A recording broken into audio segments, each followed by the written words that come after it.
But to close out the night, Mark and I sang the theme to the Golden Girls. Thank you for being a friend. And he was wonderful. Voice of an angel, that Mark Henry. Now, which Golden Girl would you say he is most like? Is he a Rose? See it?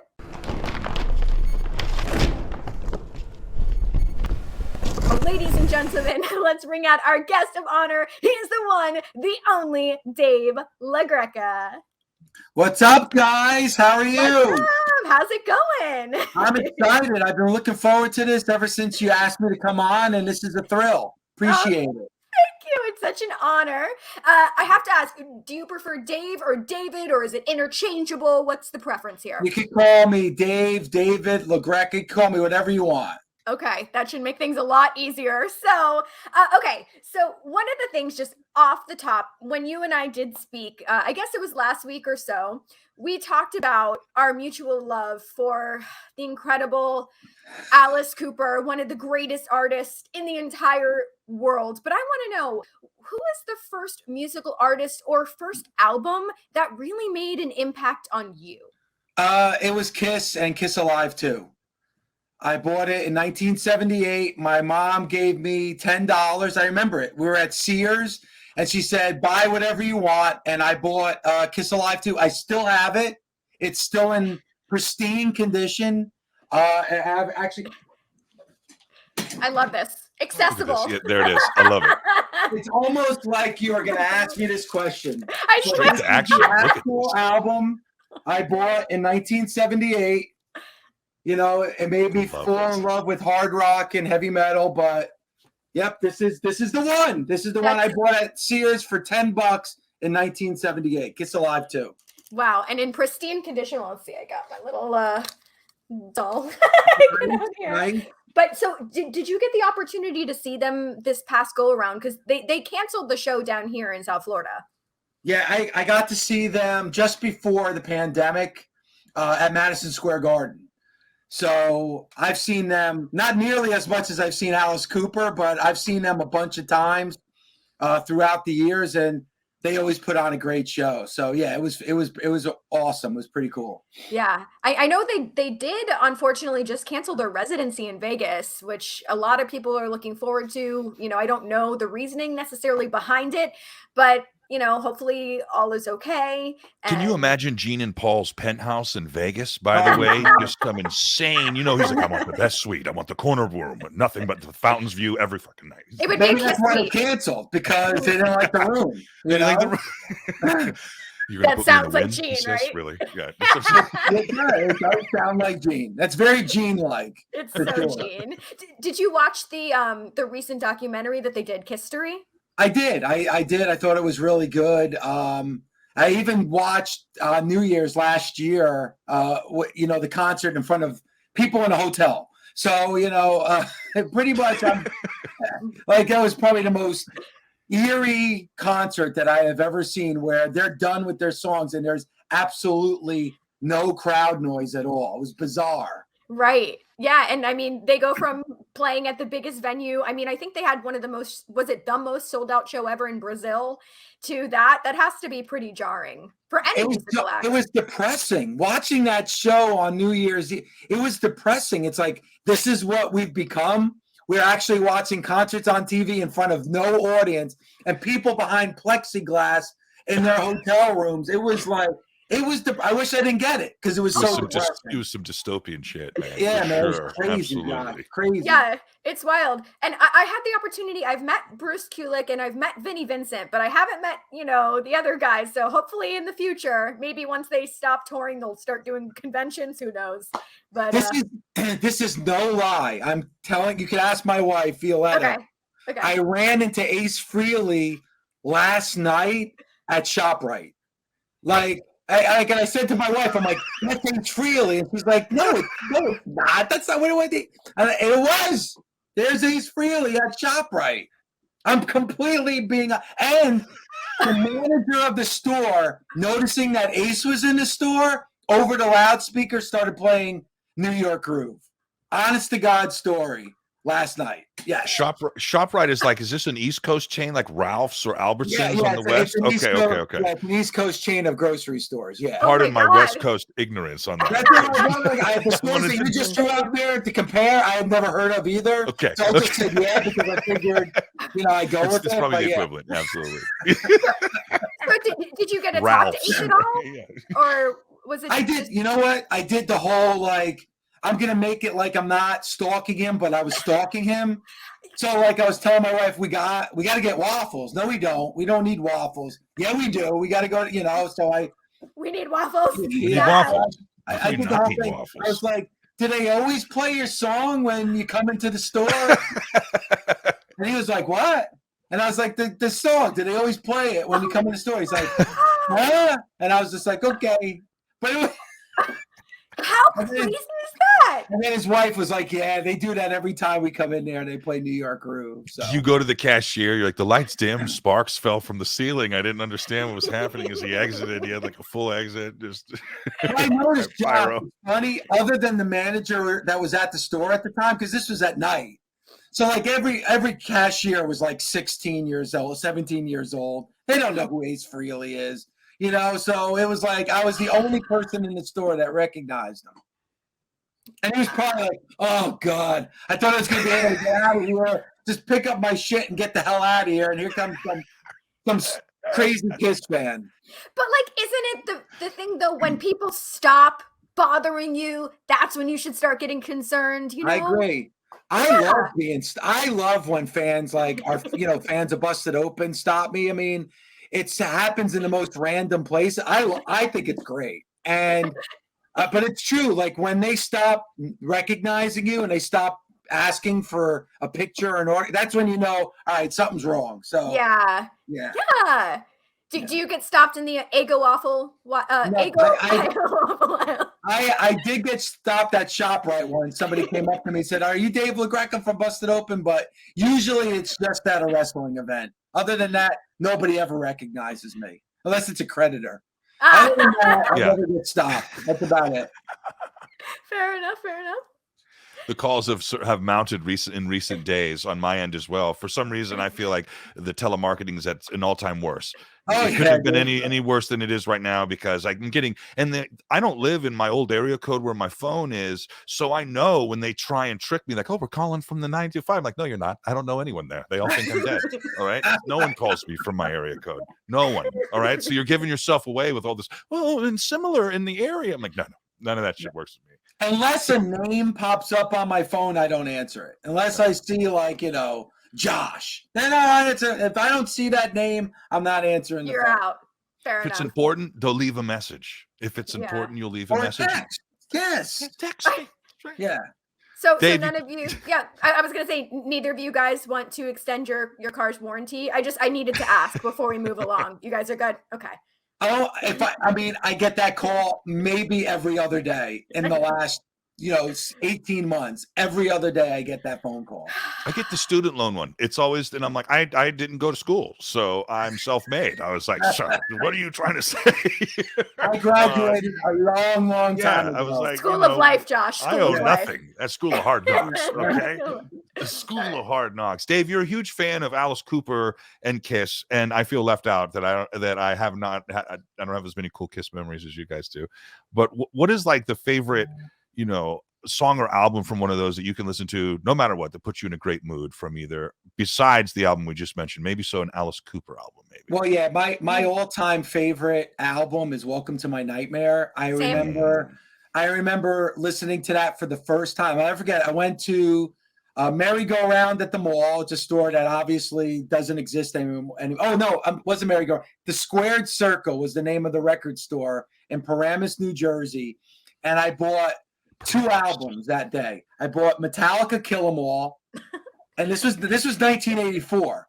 I bought Metallica Kill 'Em All and Welcome to My Nightmare. And Welcome to My Nightmare, I was just taking a chance. I wasn't sure if it was anything I was going to like. It was really Kill 'Em All that I went to buy. Mm-hmm. And I'll never forget putting on Welcome to My Nightmare for the first time. Just sitting in my room and just like, there was nobody else in the house. My parents went away for the night and I was by myself in the house. I put on that album, and man, it gave me goosebumps. And every time I hear that opening bass line of Welcome to My Nightmare, I get that same feeling like I've been listening to it for the first time. But Welcome to My Nightmare, my all-time favorite album. Yeah, same here. And I feel like he played a lot of tracks off that on the most recent tour. Yeah. Which I appreciate that, because it's not that I don't like his newer stuff. I respect his newer stuff. But, I do appreciate, more like Welcome to My Nightmare. And I think my favorite song is Cold Ethel. Cold Ethel's a great one. I love It's a Cold good Ethel. one. Yeah, and I'm with you. Like I like the new album, but and this one I'll probably get roasted online about. I love solo Alice more than I love the original band. And like nobody ever says that, but I really enjoy the solo stuff more than I do the stuff from the original. And I love the original band, but sure, I really like 75 On more than what he did before. Fair enough. Yeah. What a gentleman he is too. Because oh my God, like the nicest guy, John. Exactly. Nicest guy. I have the Wayne's World story. Like, when they meet him in Wayne's World, he's like, very educated. When I met him, it was back at a GalaxyCon, and I walked up like, hey, may I have? And he was like, absolutely, please, just let me step aside and come in here. And I was like, and there's this amazing picture of me and him, and you see the joy on my face. Like, I'm standing next to Alice Cooper right now. So I have nothing but what a class act. Everybody has that story. And I remember the first time I got a chance to interview him, and I've interviewed him a few times, but I always, like, whenever I do an interview on Busted Open, I don't write out questions, but I have notes, like certain bullet points of things that I want to hit with the guest. And I didn't have anything for Alice Cooper.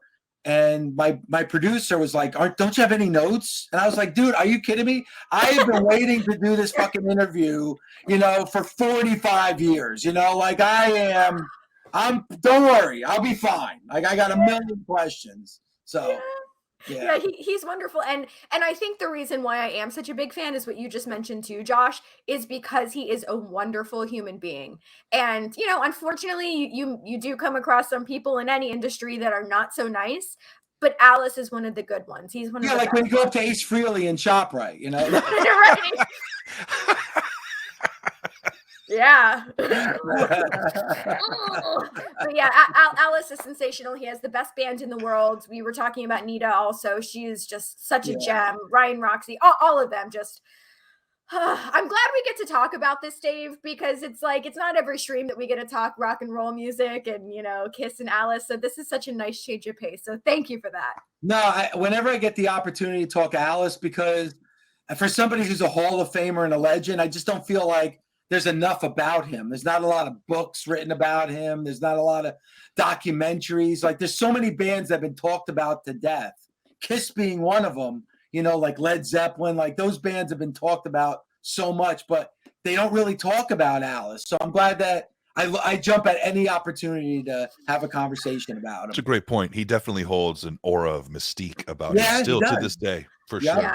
There's a shroud of mystery around. And I think that's on purpose because, you got to protect, right? Obviously, he has his life and his Alice Cooper life, but I think that's really cool that he's one of the few acts that's been able to hold on to that for a while. Mm-hmm. And Alice Cooper, the act when he's on stage is different than Alice Cooper, the man at home. And I love that that's how he ends his show. And he's like, and Alice Cooper played by me. Oh God. Ooh, I'm living for it. Dave or Josh, have you guys watched Supermensch? Did you watch the documentary about his manager? I did. Shep Gordon. Great. Yeah. Great documentary. I loved it. I had the chance to meet him, and it's just like he says in the documentary. Like I saw him on the street.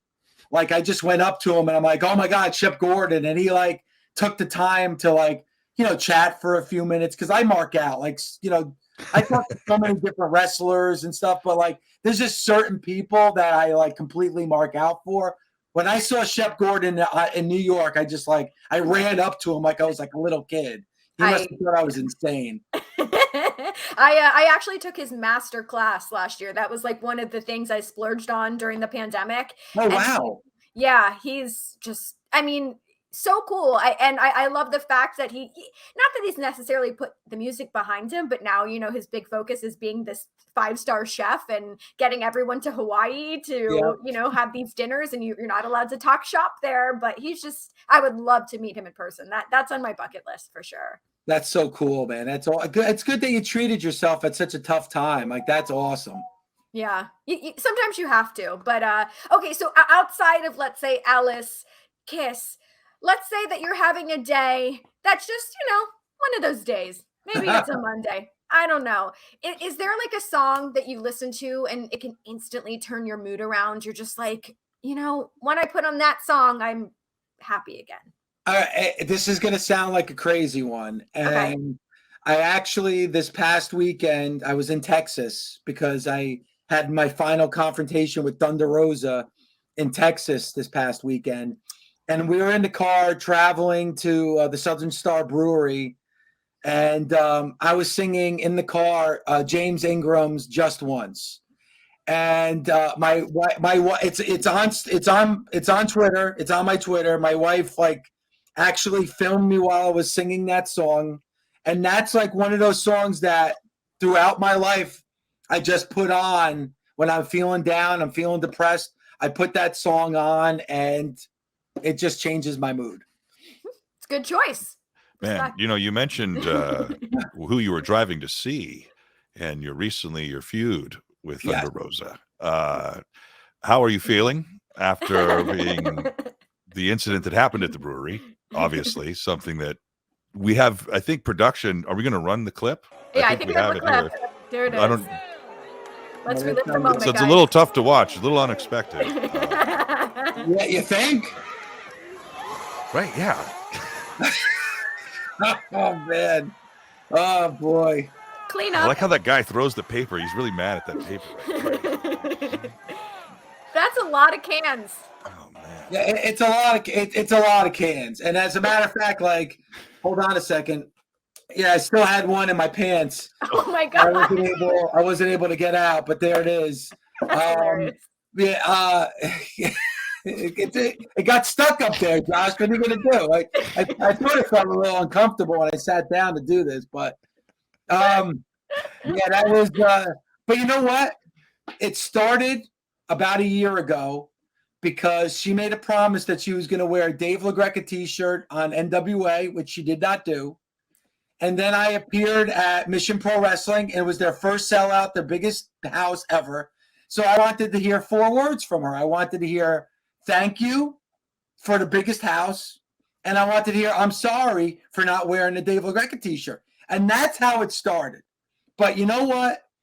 I got to be honest. After that, on Saturday, she apologized and she thanked me for all I've done for her and Mission Pro Wrestling. So now we're best friends. So now if you go on my Facebook page or on Twitter, I post a picture. The next day on Sunday, we went to the zoo together. We went to the park together. As a matter of fact, we sat down and had somebody do like the character together. So now we're best friends. We're best friends now. So there you go. This is great news. Yeah, isn't it, Josh? Like after a year of pure hatred, the fact that we're now best friends, it makes me feel all warm and fuzzy inside. Nothing that a little aluminum agony couldn't take care of. You know what I mean? Sometimes you have to bite the bullet, right? There you go. It's a Christmas miracle or Hanukkah, either way. It's well, a miracle. You know what? Thanksgiving. You know, and now is the time to give thanks. I give thanks to Thunder Rosa. Mm-hmm. There you go. And of course, I mean, I think we'd be remiss not to mention her huge success, like, of course, with Mission Pro, also in AEW, formerly NWA. She is just killing it. She really is. I think she's one of the best wrestlers out there. I'm not even just talking female. I think just technically one of the best wrestlers out there. I'm looking forward to what she does in this tournament, and I'm hoping she wins that TBS championship. And I think it was a great hire by Tony Khan because I think it's and really my match of the year is the match that she had in March against your AEW Women's Champion right now, the Dr. Britt Baker. I thought that was the DM. Thank you, Josh. DM Wanted to make sure. Don't forget. I we don't want to get sued. Yeah, I think that was the match of the year. Seriously, I thought that was the best match, and they killed it. And I think it elevated Thunder Rosa. I think it elevated Dr. Britt Baker to another plateau. So awesome. Win-win situation match for both. I agree. Great work in the match. Win-win situation for both. Thunder Rosa maybe wasn't as known on that national stage, and to have a breakthrough debut like that only strengthened her spot, I really think. And it feels like that belt's kind of designed for her too, a little bit, almost like, you know, it's time, and she's the perfect person to put it on, I feel like. But that AEW women's division, because that was, you know, a lot of fans thought that was the weak part of AEW, but now I think it's one of their strengths. I think that women's division is very, very strong right now. Yeah, I couldn't, you know, agree more. And I love Chris Statlander. I'm really hoping that, you know, she gets a really big push soon, and fingers and toes crossed. Okay, so Vincent wants to know, how did you get into the mindset to prepare for something like going through those cans with Thunder Rosa? Well, listen, not to give anything away, because I didn't know what was going to happen. You know, it's all real. You know, like and it's so funny. I was asked this question last week about nerves, and I really don't get nervous. Like, even before a big show, even coming out with you guys today, I don't get nervous. I get excited. Like, I really get jumpy. Like, before something big, I really start to get the shakes. Like, I've had a lot of caffeine, and I just can't wait. I'm like a little kid on Christmas. Like, I really love that time to shine. And and you know what? I'm 50 now, so I don't care. Like, you know, when you turn a certain age, you just don't give a shit anymore. Like, you know what? I go to the store with sweatpants and dress shoes on. Like, you get to a certain age where I don't care. So I'm really at that point. So that mentally prepares you for just about anything. Do you have like any insight on how I can be more like that? Because I get so nervous for everything. Like, I can't help it. I understand that it's like 1 degree from excitement, and of course I'm excited, but I'm a terrified human. I think it depends on the person, because I you know, when I used to teach communications, I used to say, if you get nervous, that's good. Like, that means you care. That means you really care about what's about to happen and about your performance. And there's nothing wrong with that. You just have to channel those nerves into doing something positive.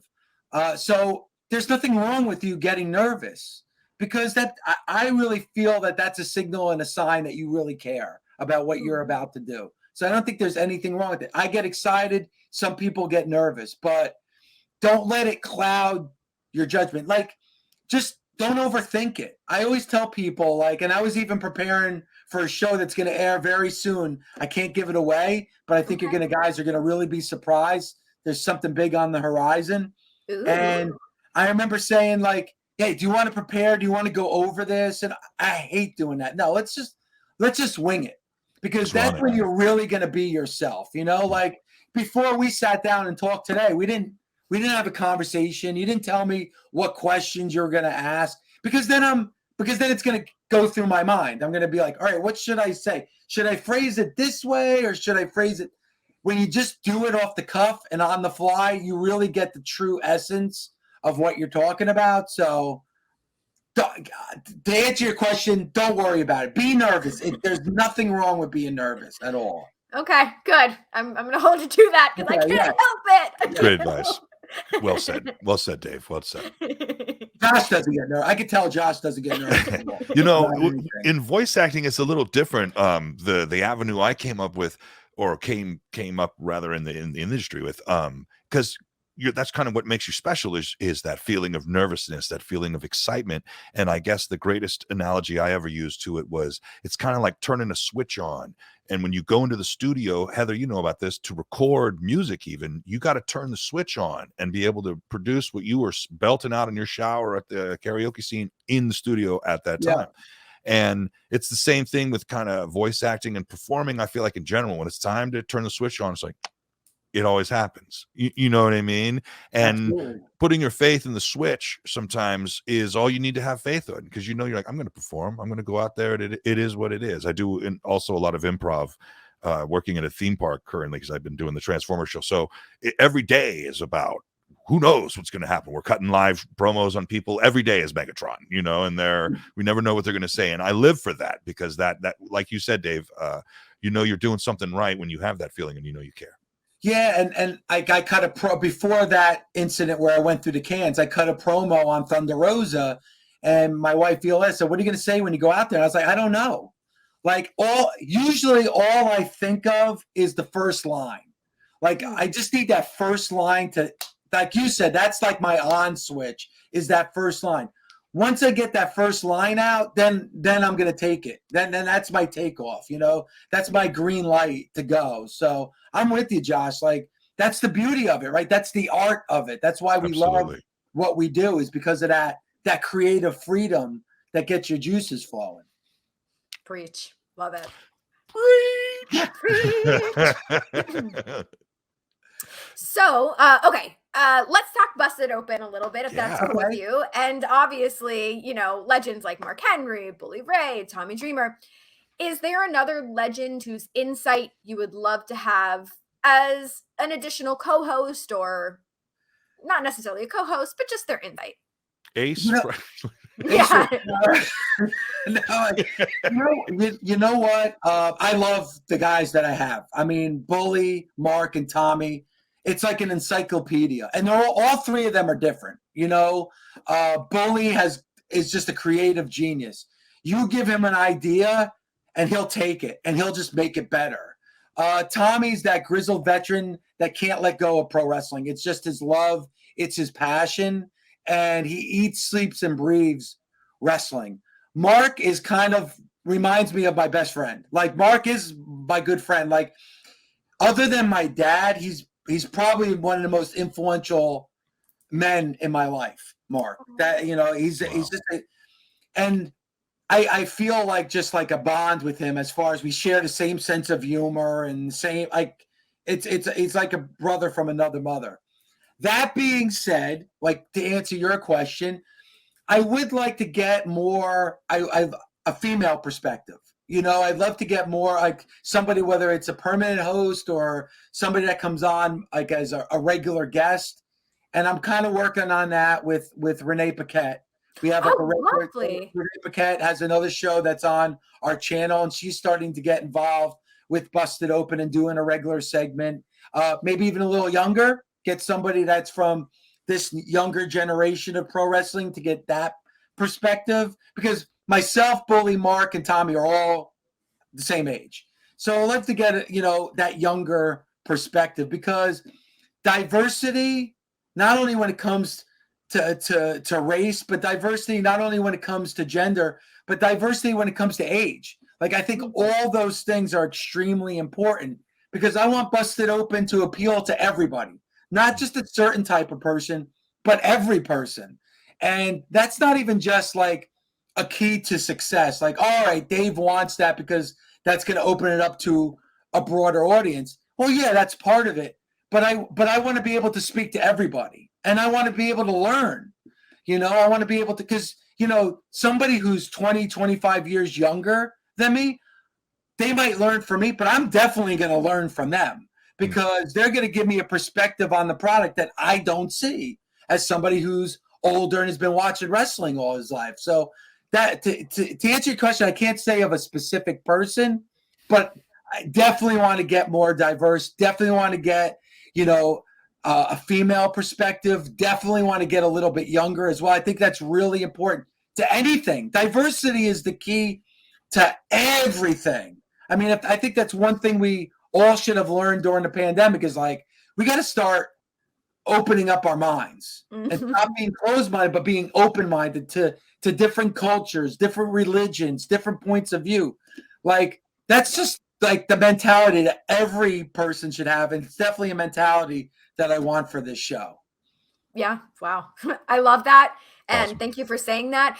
We did have Mark on here, I think it was about a year ago, and we were singing show tunes because listen, that man can sing. Yes. Okay. And I feel like we need to see him in a version of Little Shop of Horrors. Like, let's make that happen. He is, he's another person. Same with Alice. He's so wonderful and kind. Big fan of his. So. Yeah, Mark and Mark and I, and we've been on the air. In April, Busted Open have been on the air for 13 years. We've been on the air since 2009. Congratulations, man.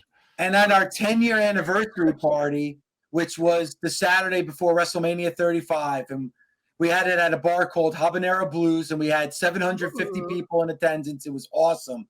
But to close out the night, Mark and I sang the theme to the Golden Girls. Thank you for being a friend. And he was wonderful. Voice of an angel, that Mark Henry.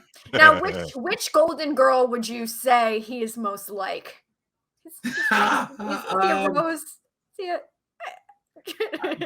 You know what? I mean, I would say, and this is going to sound like a cop-out, but he's a little bit of all of them.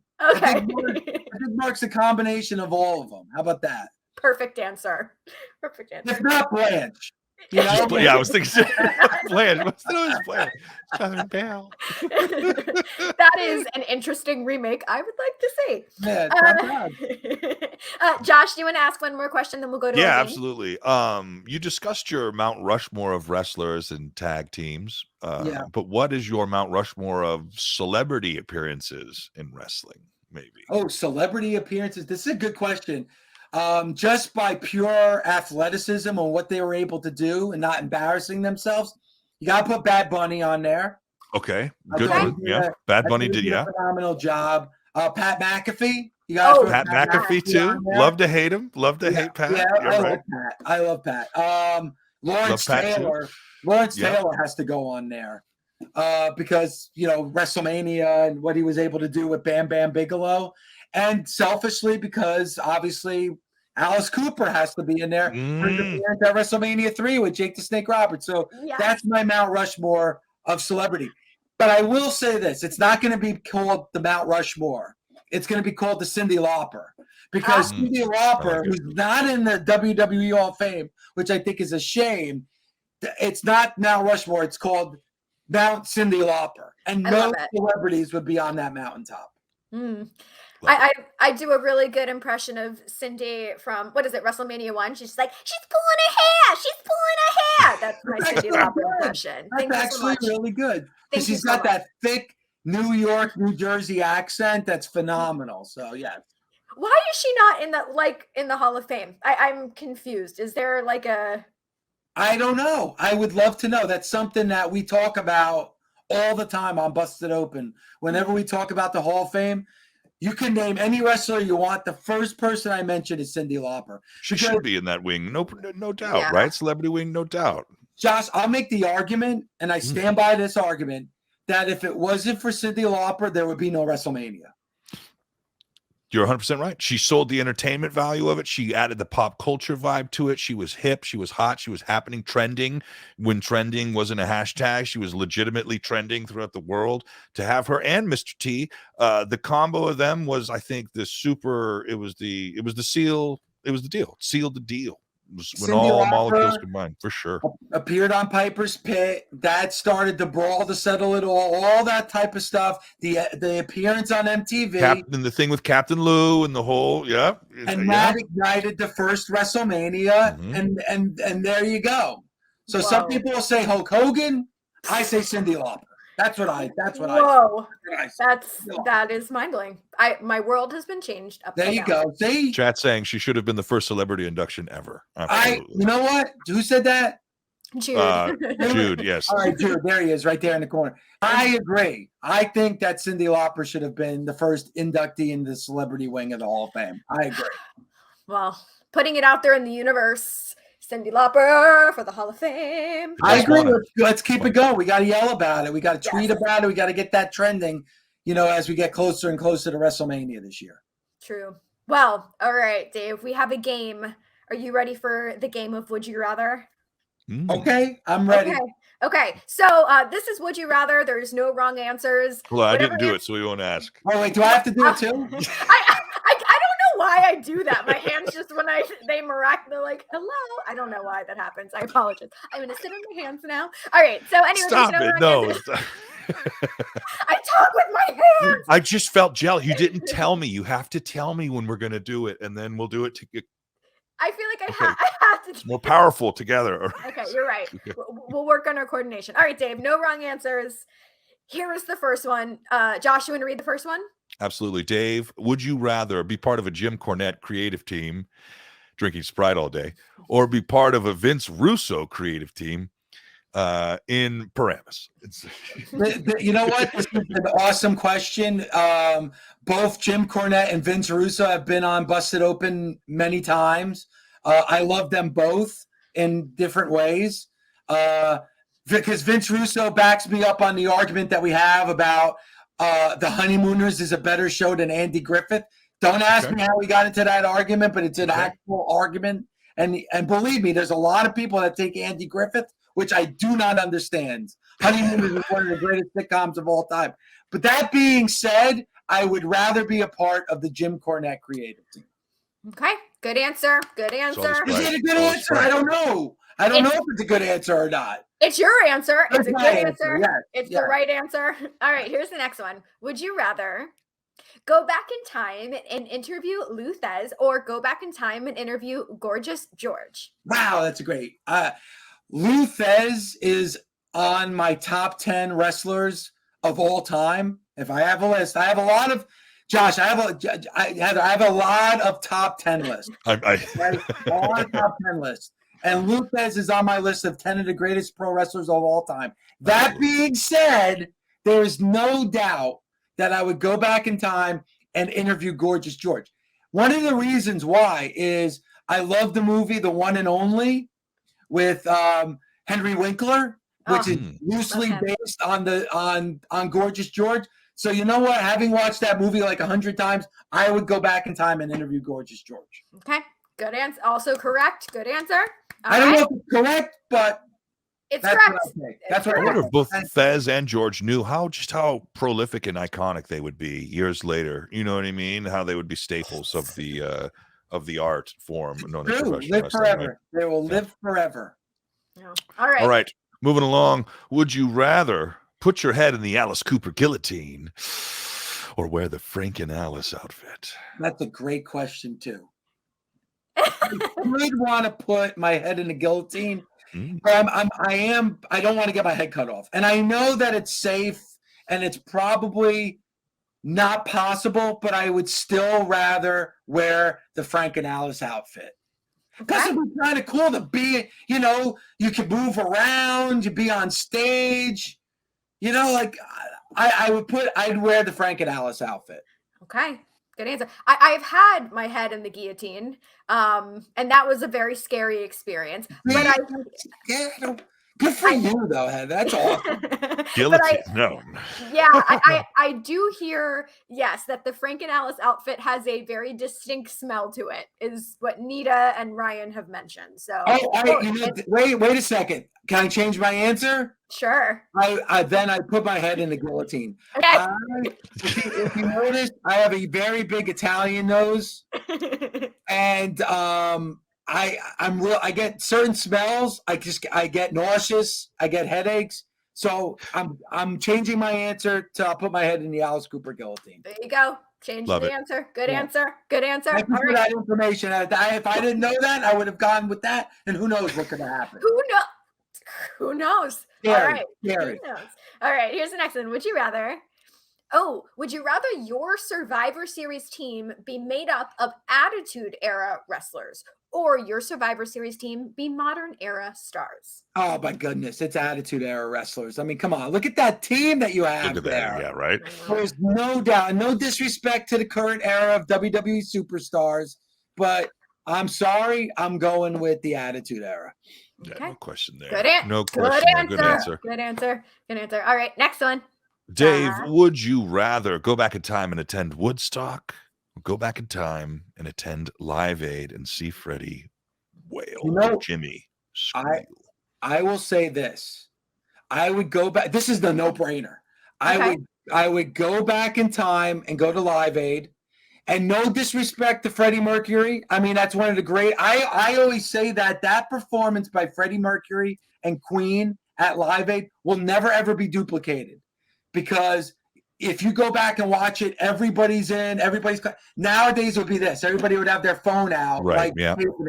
You could never duplicate that moment. That being said, I'm going back to see Priest, who was in Philly that morning, and also Black Sabbath that was in Philly that morning. So I'm going back in time to see Live Aid, and I'm going back for Priest and Black Sabbath. Okay. Good answer. Good answer. All right. Here's the next one. Oh, I love this one. Okay. Would you rather compete on The Amazing Race with Bully Ray as your partner or compete on Password with Mark Henry as your partner? Okay. Why Password? we were thinking of shows, and I just feel like they would be great at Password. I'm going to say this. This again, no brainer. I'm competing on Password with Mark Henry.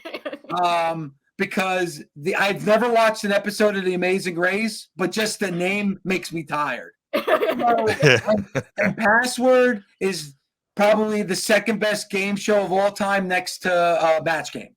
So I am going to go on Password with Mark Henry. I love Match Game so much. Oh my gosh. It's great. It may be one of the greatest shows of all time. Forget about game shows. One of the greatest shows of all time. Yeah, Richard Dawson. Oh my God, obsessed. Betty White, of course. But that was another pandemic binge watch. Yeah, they're on Amazon Prime. You can go back and watch. I believe they have 78 or 75. One of them. Yeah. So Charles Nelson Riley Nelson Riley is made a fan on the earth, and I'm a big fan of Fannie Flagg. So you can be Fannie Flagg, Charles Nelson Riley, Dawson, and Brett Summers. I'm good to go. Oh, good to go. Man. All right. Classic. Love it. All right. Next one, Josh. Would you rather eat a Thanksgiving meal in a can, the old Christmas and Thanksgiving dinner, or would you like to eat a turducken? It's a turducken. Turducken is fire. There's no question. I mean, I need a turducken. There's no choice there. Yeah. Yeah, I mean, that's a really good picture of one there too. That's very appetizing. I'm now looking at that. I'm ready for a turducken. I'm not eating a Thanksgiving meal in a can. That is not happening. And my wife would be very upset if I did that. So now they have the cake in the can. The cake in the can is a little different, but no Thanksgiving meal in the can. No Thanksgiving meal. No. It's jellied. Ew. It's jellied. It's disgusting looking. What you do is you peel the layer back and you take a needle and you take the top layer and you can inject it as actual it's Botox in your face because it's live botulism. All right, wait a second. Because of Josh's information, I'm changing my answer to eating the Thanksgiving meal in the can so that I can get the extra layer to because I need to get some Botox. Okay. So I'm changing my answer to the Thanksgiving meal in a can. Thank you, Josh. Yeah, absolutely. Free botulism. Come on. Yeah, it would save me a lot of money that I can put to my extended warranty in my car. Especially during the holiday season. You got to save money during the holiday season. Money. Yeah. All right. I like that. That reasoning is fabulous. All right, we got two more of these. Here we go. Would you rather interview the first musician you ever met as a fan or interview the first wrestler you ever met as a fan? Wow, that's a great question. I'm trying to remember the first musician I met as a fan.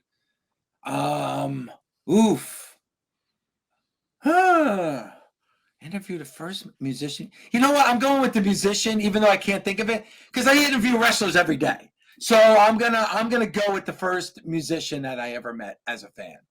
Okay. Well, when you remember, you let us know, and that'll be. Actually, I just remembered Eric Singer. Eric Singer was the first musician that I ever met as a fan. That's awesome. There you go. Okay. All right. Good one. And I've never interviewed him, so I would love to interview Eric Singer. There you go. There you go. All right.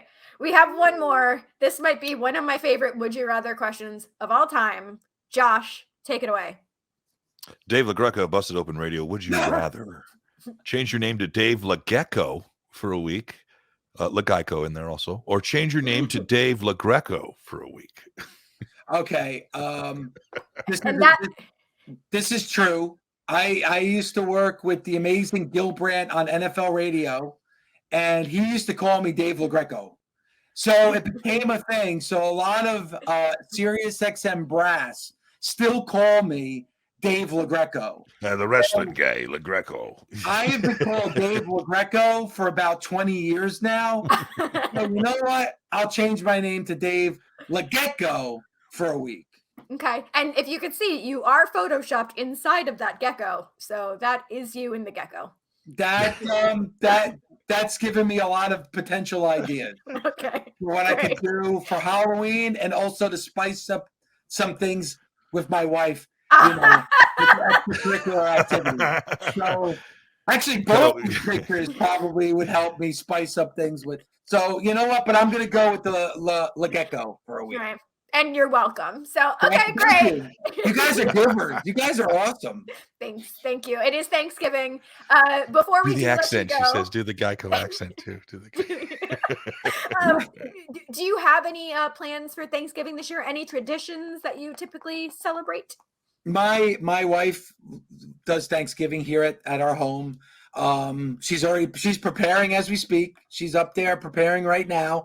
That's why I'm so glad that you guys asked me to come on today. I don't have to get involved in that. We have it here, so my whole family comes down for here. So Thanksgiving is actually my favorite holiday. I love Thanksgiving. Oh, wonderful. Football and food. I love pumpkin pie. I love turkey and stuffing smothered in gravy. So I'm a big Thanksgiving mark. So I'm looking forward to Thursday. A Thanksgiving mark. I'm obsessed. That is so great. I'm a mark for Thanksgiving. Now, your wife, if I recall, is she Polish? Yes, she is Polish. She's from Poland. Yes, she is. Is there any like Polish aspects or elements that you put into Thanksgiving, or is it just strictly like we're doing the turkey thing? No, my wife definitely, like every other dish is something from like a traditional Polish dish that she prepares. She's very much, she loves her tradition. She loves her culture, Polish culture. So that's definitely have influence in every holiday that we celebrate. Yeah. My husband's Kielbasa, yes. pierogi, the whole thing. Sausage. Yeah. My husband's Polish, so I totally understand. I get it. Honorable. That's why he's shouting out kielbasa. Yeah, that's why. He knows. Well, before we let you go, is there anything that you want to leave us with here today? No, I'm so glad that you guys asked me to come on. I'm a big fan. I follow you on social media. I think your show is absolutely fantastic. And you've had some great guests. And the fact that you asked me to be on, you guys, I'm very, very, very honored that you asked me to come on. And we are going to have to go to see an Alice Cooper concert together. Yeah. I'm down. Yeah. You good? Down. All right, you guys, we got Feed my Frankenstein. I'm down. So here's what we'll do. Josh and I will come to New York and we'll see him like the next tour in New York. That'd be so much fun. I'm down. Yeah, if you're in New York, I'm going to see Nita on December 7th. She'll be in Brooklyn. I'm going to that show. I know that's kind of short notice, but yes, please. The next time he comes around, we definitely have to get together and go. It's all happening. That is amazing. Before we do let you go, we want to go over our upcoming guests. Oh yeah, of course, listen to Busted Open Radio on Sirius XM and the Busted Open podcast, where your podcasts are available. That's right. And do we have our upcoming graphics, Jude?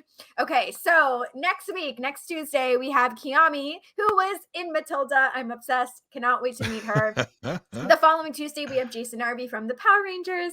I gotta chew gum when we talk to him because he's always chewing gum. Oh, yeah, right. And then we're welcoming back Edward Furlong, who is, of course, from Terminator 2. And then just added, we have Jeff Blue, who is a multi-platinum record producer from Linkin Park, Macy Gray, a lot of stuff, Korn, I believe.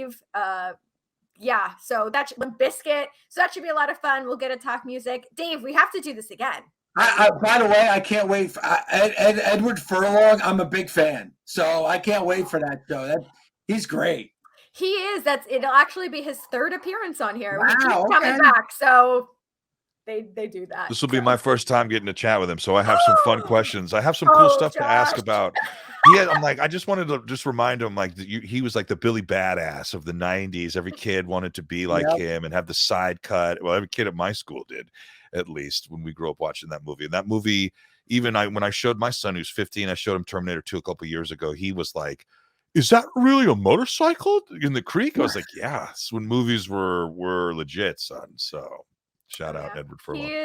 He's a fun time. It's going to be a blast. But once again, Dave, thank you so much for making this happen. And until next time, until we see Alice, wishing you, everyone watching, a happy Thanksgiving. This has been Happy such a joy. Thanksgiving. Thank you so much. Happy All right, Thanksgiving. guys. Have a wonderful rest of your week, and we'll see you next Tuesday. You too. Bye. Thank you.